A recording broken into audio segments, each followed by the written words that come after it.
Et salut à toutes et à tous, bienvenue dans cette nouvelle vidéo. Aujourd'hui on est dans les bois, on va prospecter un peu, essayer de trouver des nouvelles places à Morille pour étoffer un petit peu notre ressource, notre panoplie, et puis surtout essayer de trouver des endroits aux morilles coniques. Ça fait plusieurs années que j'essaie de trouver ces endroits et j'arrive pas. Là cette année ça va être un de mes objectifs, donc allez c'est parti, let's go. Bon voilà, première étape ça va être de trouver un endroit exposé sud. Alors là, le soleil, ici, il est caché derrière les arbres de ce côté-ci. Et quand il sera au sud, parce que là, on est le matin, il va éclairer, pam, toute cette partie, toute cette pente, plein sud. Ça, c'est chouette. Petite subtilité, comme vous voyez, beaucoup d'ail des ours. Il y a de l'acacia, du noisetier, quelques frênes dans l'eau. Il y a aussi, ici, du sureau. Bref, on a un sol qui est vraiment bien comme il faut. Bien, là, c'est calcaire. C'est drainé. Hop, de l'ail des ours comme vous voyez. On a de l'arôme aussi dans le lot. Des sauts de Salomon un peu partout qui sont pas encore en fleurs évidemment. Puisque c'est le tout début de saison. Là il faut taper les endroits où ils sont exposés bien sud. Donc là on est pas mal. Et puis surtout pour la morille conique, un endroit où il va y avoir un support qui va être un peu plus acidulé à certains endroits. Pour faire une différence entre sucre et acidulé, c'est ce que aime la morille conique. Dans la théorie, c'est ça. Et donc, il y a pas mal d'épicéas sur le coteau sud que j'ai. Donc voilà, normalement, toutes les conditions sont réunies. Je vais monter un petit peu là-haut. Donc, c'est un endroit dans cette forêt où je trouve de la morille commune. Alors ici, particulièrement, je n'ai jamais rien trouvé. Donc, il va falloir chercher assidûment. Et puis voir un peu ce qu'on trouve. Tiens, regardez, j'avance et regardez ce qu'on trouve. Une Pésis écarlate. Voilà, c'est du direct là, hein. J'ai pas du tout regardé ce qu'il y avait avant. On peut voir qu'il y a de l'anémone sylvie, pas encore en fleurs. Sur le chemin, ici, même si c'est exposé un peu sud, vu que le coteau de l'autre côté il est assez haut, il fait assez ombragé, donc il faut aller sur la partie haute du coteau sud pour pouvoir avoir un endroit plus dégagé. Mais en tout cas ici, même pour de la morille commune, ça m'a l'air plutôt très bien. Donc on va monter, voir un petit peu ce qu'on a. Ici on a de l'acacia, alors c'est pas un arbre très apprécié des champignons, celui-ci je trouve jamais vraiment rien d'intéressant dessous. Mais bon, là il y a beaucoup d'autres arbres que lui dans le secteur, donc c'est plutôt intéressant d'avoir tout ça. Il faut aussi pas que ce soit trop difficile au niveau du sol pour la morille, que ça soit assez aéré à certains endroits. Là j'ai un petit chemin qui monte, donc c'est vraiment pas trop mal. Et puis là ça va. Quand on monte un petit peu par contre ça a l'air un peu broussailleux, c'est pas le top. On va quand même aller voir en haut et on va voir. Je vous reprends dès que j'ai un truc intéressant à vous montrer. Bon voilà, j'aurais pas coupé la caméra longtemps. Là je suis quelques dizaines de mètres plus haut, même pas. On a une belle arôme ici. Hop, et puis là sur le chemin, bon, rien de bien intéressant, même si ça y est, on a du soleil là qui perce. Alors même si on est le matin, ça va bouger un peu. Et hop, là j'ai une traînée d'ail des ours qui est assez magnifique, hein, comme vous voyez. Sur le bord du chemin, on a du résineux hein, dans l'eau. Hop, de l'épicéa, un peu partout. Voilà, et on a une belle pente là, avec quelques beaux épicéas. Il n'y a pas beaucoup de frênes de ce côté-ci. J'en avais quelques-uns qui étaient plus jolis de l'autre côté. Donc peut-être aller checker un peu plus de ce côté. Mais voilà, on a une pente assez intéressante dans la recherche. Même si c'est assez... voilà, il y a pas mal de feuillage au sol. Donc ça rend la recherche un petit peu plus compliquée. On est en début de saison, c'est pour ça que je cherche vraiment le côté plein sud. Pour pouvoir voir les premières morilles qui arrivent. Et je vais pas trop m'attarder dans le bois. Là on a un petit passage d'animaux sur le côté.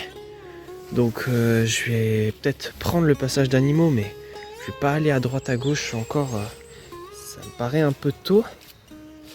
Donc voilà, là on est sur quand même un endroit qui m'a l'air vraiment bien pour de la morille. Allez, je vais chercher un petit peu et je vous reprends.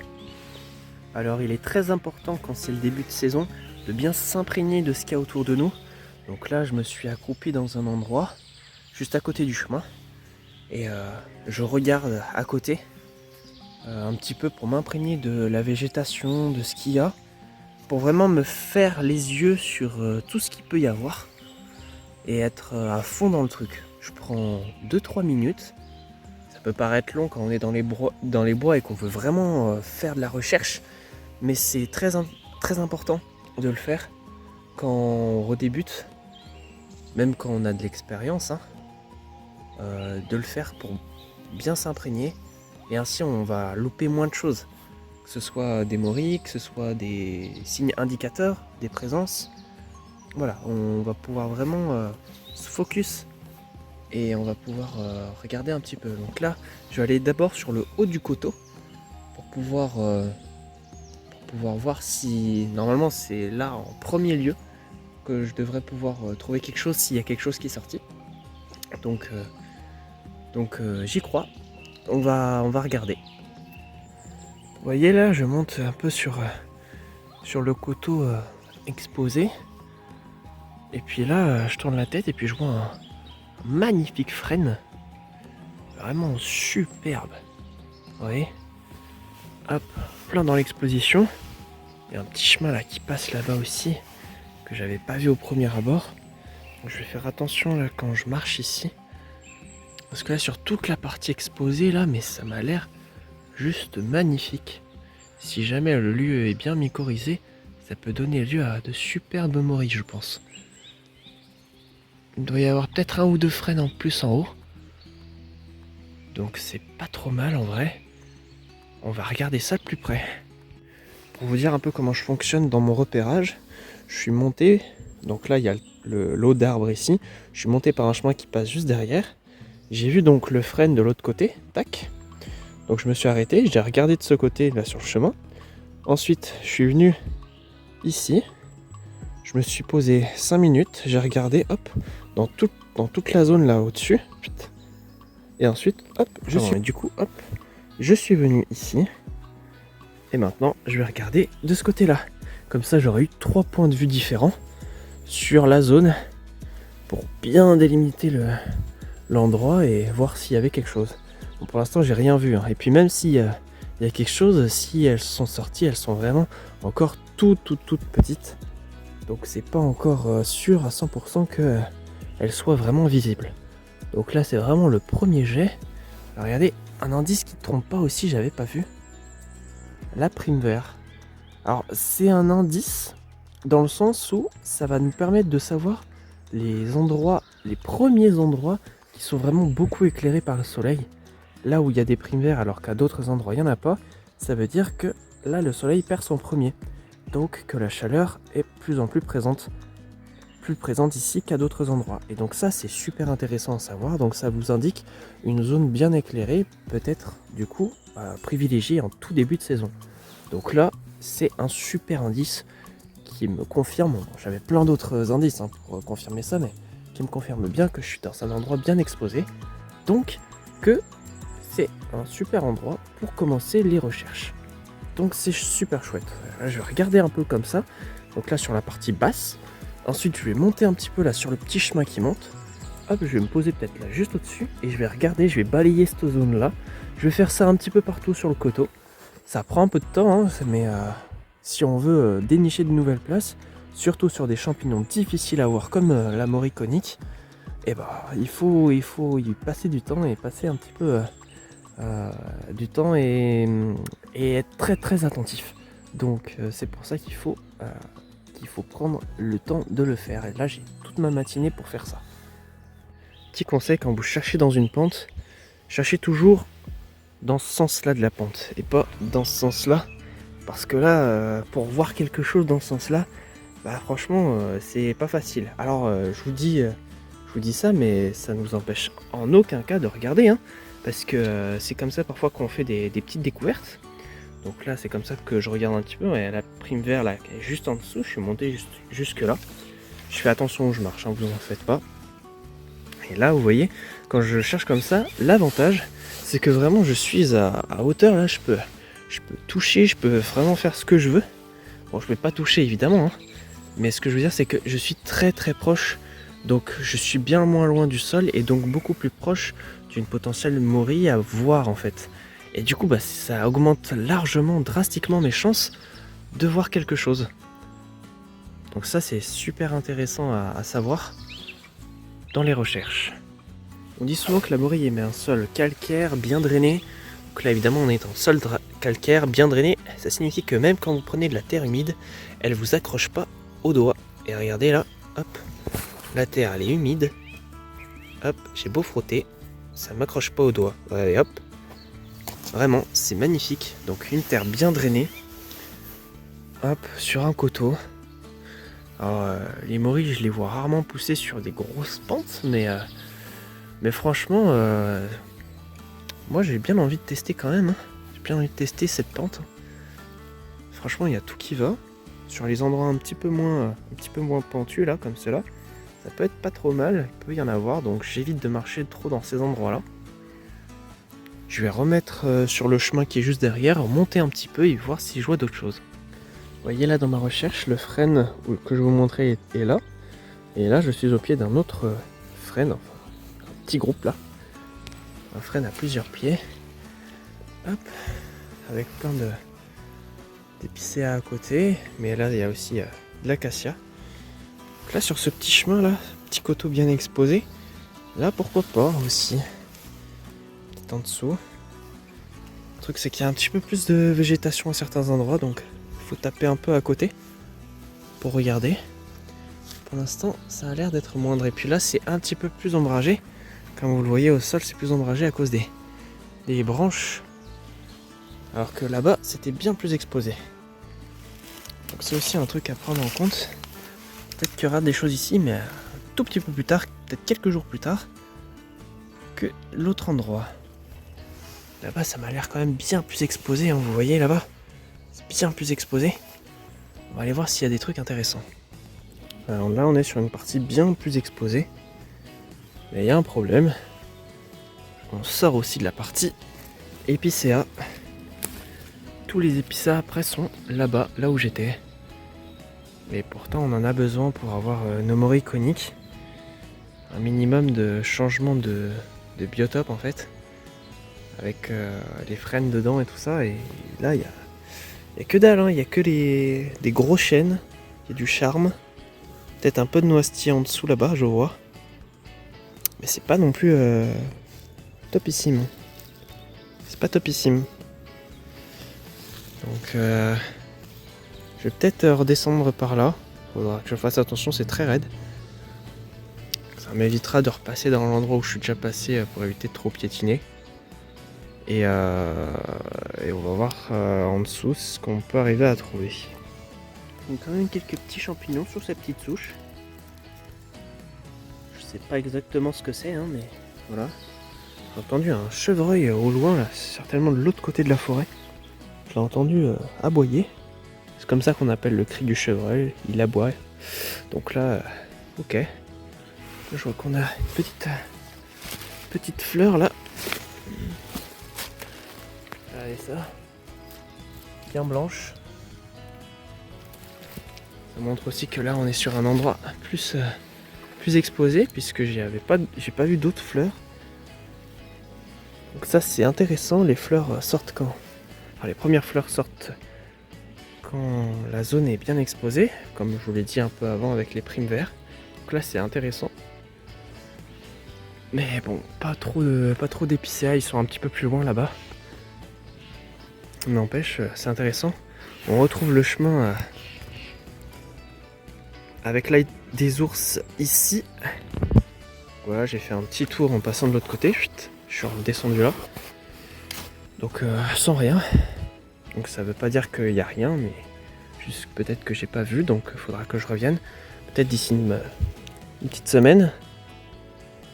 Là on est lundi, donc revenir peut-être le week-end prochain ou alors début de semaine prochaine pour voir un petit peu l'évolution et voir si on aurait quelques Maury qui sortent, si on est au bon endroit.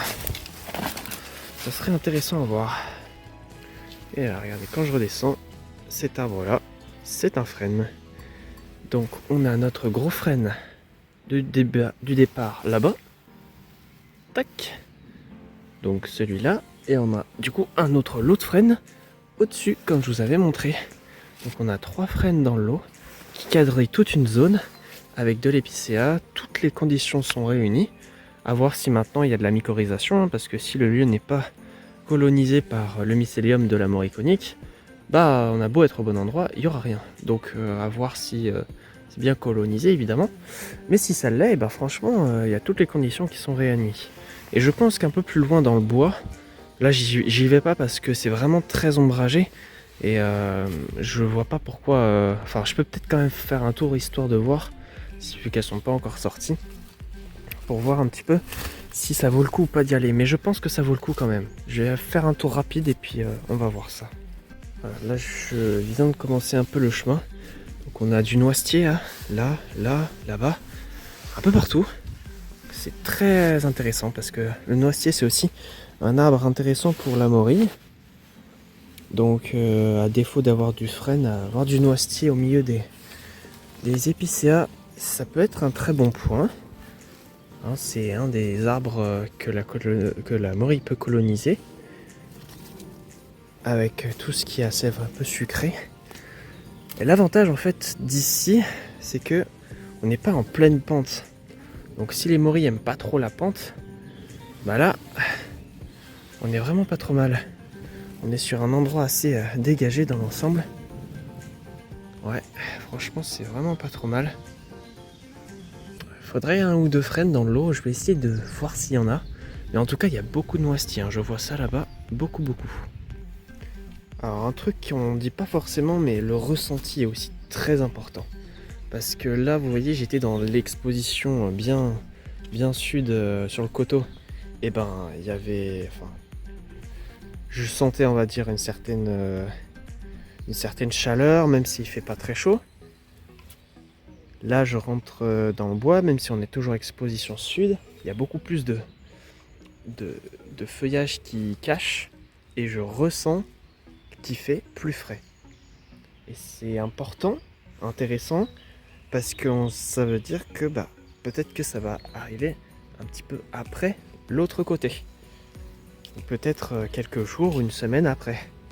Ça peut être un peu plus, ou un peu moins. Il y a les microclimats en fait. Là, sur une dizaine de mètres d'un côté, ça peut sortir. Et puis 10-20 mètres plus loin, ça va sortir quelques jours plus tard. Parce qu'il faisait un peu plus frais. Et là, regardez juste en face. Là, on est sur un endroit superbe. Qui est un petit peu plus dégagé. Donc là, peut-être que là-bas, ça va sortir avant une morille qui va peut-être sortir ici.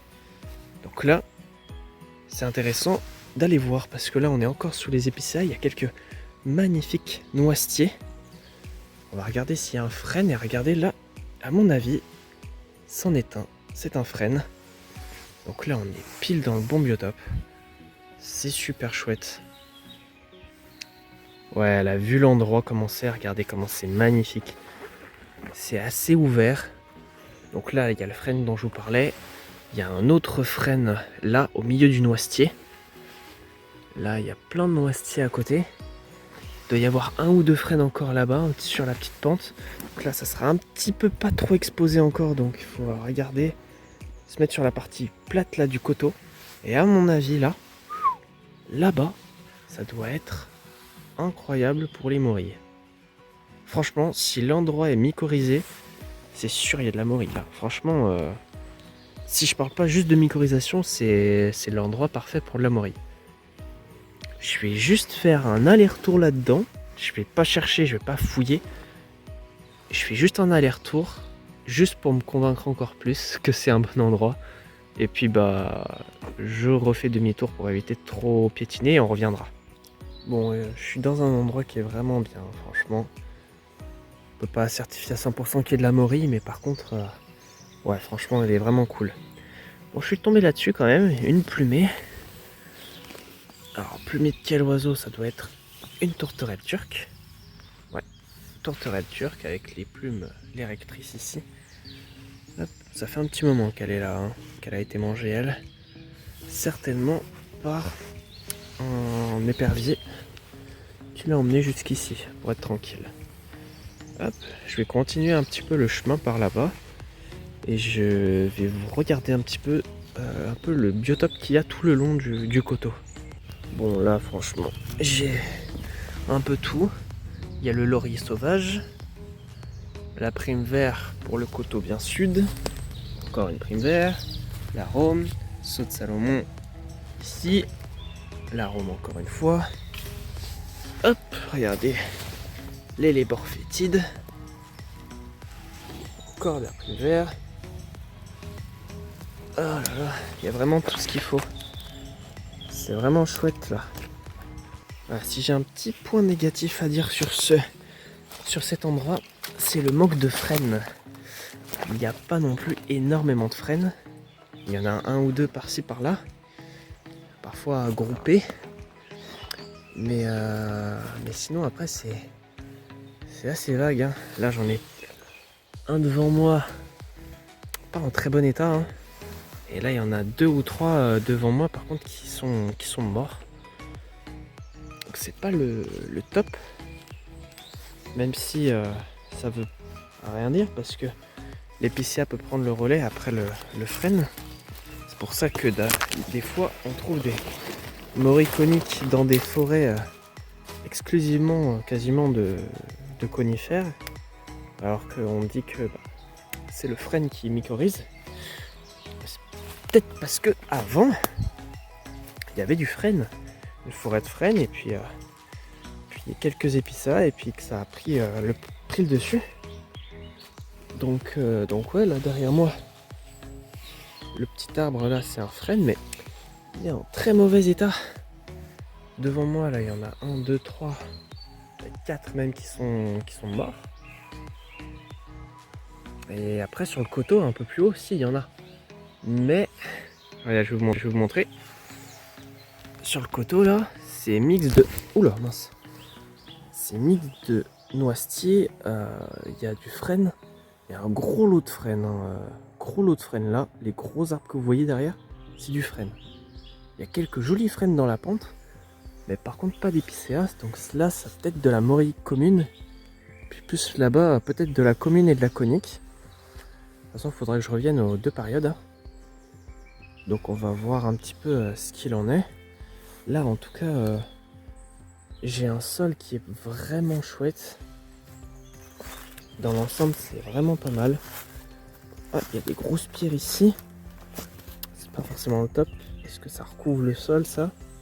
Peut-être pas trouvé grand chose là mais peut-être ailleurs. Mais bon là sur le coteau par contre il y a quelques jolies frênes. Ouais. Peut-être regarder la période des morilles communes de ce côté. Là c'est encore bien trop tôt. Enfin, on va y arriver hein. Ah tiens regardez. Hop.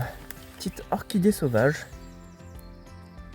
Elle n'est pas du tout en fleurs encore. Il y en a là aussi. Oh elles sont nombreuses. Ah c'est cool. De toute façon je reviendrai là hein, donc vous verrez peut-être l'évolution de ces fleurs si j'arrive à repasser par le même endroit. Donc c'est chouette. Ah il y a un énorme parterre de. Ah ouais, énorme parterre. C'est génial. D'orchidées sauvages. Puis à côté là, j'ai un sacré joli lot d'arbres de frênes. Alors il y en a pas mal qui sont morts, hein. Mais tous les arbres là que vous voyez c'est du frêne. Hein. Là devant moi c'est que du frêne. Là le premier lot est fichu. Dans le second là-bas, il y en a pas mal qui sont fichus, mais il y en a quand même quelques-uns qui sont beaux. Donc c'est pas trop mal non plus. Franchement, il y a 2-3 beaux arbres. Ça c'est pas du frêne mais c'est joli quand même. Du noisetier, du jeune et un peu plus vieux aussi. Ah c'est chouette. C'est intéressant parce que je me rappelle que j'avais prospecté il y a de cela peut-être 3 ans, 3 ou 4 ans de ce côté-là, mais j'étais venu pas par le côté où je suis arrivé, mais par le côté là où j'arrive. Et en fait, c'est vrai qu'il y a des pierres partout et je me suis dit mais c'est mort, il n'y aura jamais rien. Et j'avais pas continué. Et donc là j'ai fait l'inverse. Et en fait, force est de constater que forcément. Et c'est bon endroit quand on cherche pas sur les cailloux, mais un petit peu plus loin. C'est quand même un très bon endroit avec de très très bons indices de présence de morilles. Donc on va revenir, hein. On va revenir ici. Je reviendrai peut-être dans une semaine et demie, voir l'évolution du côté potentiel moriconique. Et par la suite, je reviendrai pour les morilles communes. Je vais faire un petit peu toute la saison.